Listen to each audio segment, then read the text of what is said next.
नमस्कार। प्रभा साक्षी news network के खास कार्यक्रम विश्व खबर में आप सभी का स्वागत है। इजराइल जो कहता है वो करके दिखाता है।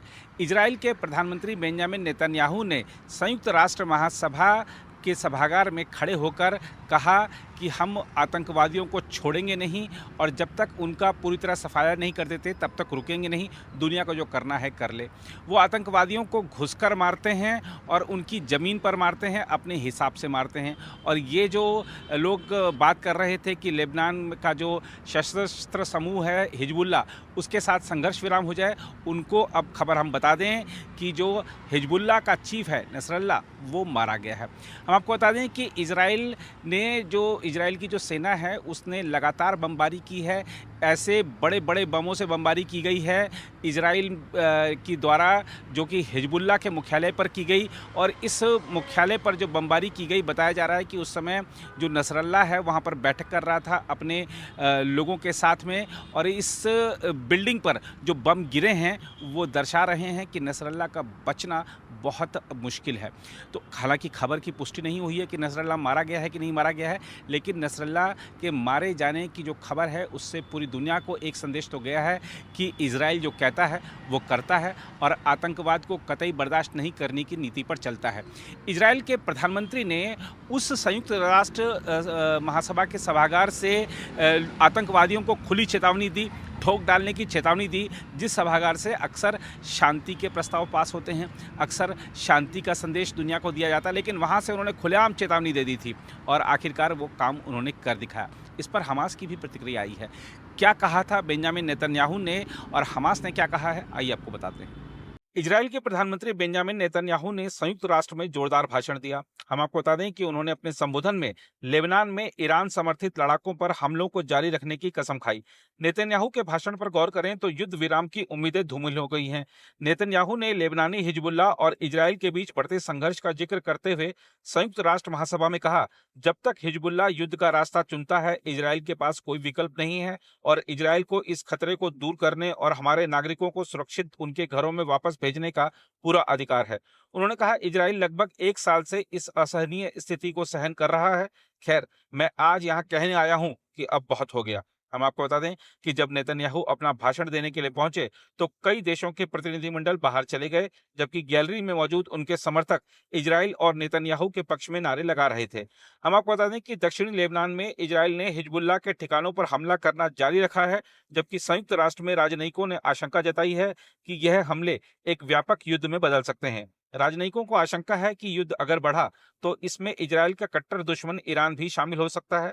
हम आपको बता दें कि अपने भाषण में नेतन्याहू ने संघर्ष के लिए ईरान को दोषी ठहराने की कोशिश की, जिसका प्रतिनिधिमंडल भाषण के दौरान अनुपस्थित था। उन्होंने कहा कि इजराइल तेहरान के खिलाफ 7 मोर्चों पर अपना बचाव कर रहा है, जिसमें गाजा में हमास, लेबनान में हिजबुल्ला और यमन में हौथिस शामिल हैं।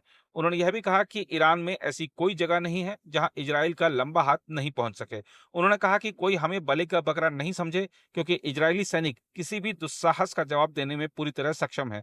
उन्होंने कहा, इस सभा और इस हॉल के बाहर की दुनिया के लिए मेरे पास एक और संदेश है, हम जीत रहे हैं। हम आपको यह भी बता दें कि नेतन्याहू ने शुक्रवार को पहले कहा था कि इजराइल आने वाले दिनों में लेबनान के लिए युद्ध विराम प्रस्तावों पर चर्चा जारी रखेगा, लेकिन बाद में उन्होंने जोर देकर कहा कि इजराइल का अभियान जारी रहेगा। उन्होंने संयुक्त राष्ट्र सभा को बताया, हम हिजबुल्ला को तब तक नीचा दिखाते रहेंगे जब तक कि हमारे सभी उद्देश्य पूरे नहीं हो जाते।